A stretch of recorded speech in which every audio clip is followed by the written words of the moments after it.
Turning now to this well-known Charlotte developer is losing money, but it's for a good reason here. It's taking a unique approach to affordable housing and helping a local charity at the same time. That's right. And tonight, Seeking Solutions, how Crosland Southeast teamed up with a nonprofit to get more people who live in Charlotte into homes they can afford.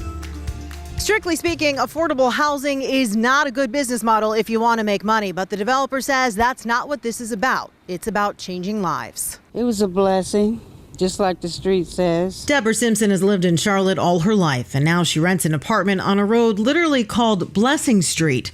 But she faced an uphill climb before finding the Evoke Living Community. The place that I was living at, they didn't any longer take the vouchers from Section 8, so I had a month to get out. How tough is it to find affordable housing in Charlotte? It's like pulling teeth. It's so bad. I was out of the house for 6 months. Where were you during that time?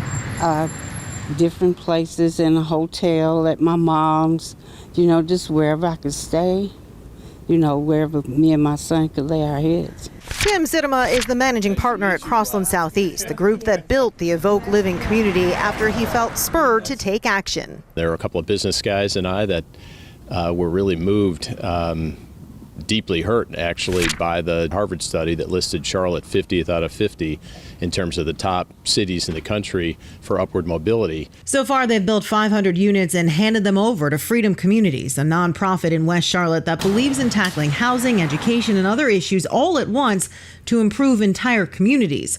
Freedom Communities then rents the apartments out at an affordable rate. Oh, it's pretty unheard of. And I think it should really set the precedent of what we can do with our business. I mean, I think Tim is, his heart is in this work, and it's pretty incredible to see him put really his money where his heart is, honestly. We said we were going to try to at least break even, and it took us 5 years to get to the break even point, I guess, but we wouldn't change a thing. We're committed to the work. It's incredibly difficult, but it's also at the same time incredibly rewarding. To be able to create this many opportunities for families, 504 units, and we're talking about thousands of people now have access to affordable housing. We just interviewed a woman who literally pointed to the street sign and said, "This is a blessing for me and for my 16-year-old son. We can't believe that we're able to live here."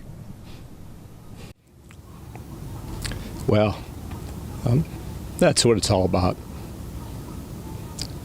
That's literally what it's all about. That's why we do the work. There's no words to express. I look out at night and in the morning, I look at God's grace and His glory and just tell Him how thankful I am. Another 500 units similar to these are already in the works, with construction already underway. Reporting in Charlotte, Michelle Bowden, WCNC Charlotte.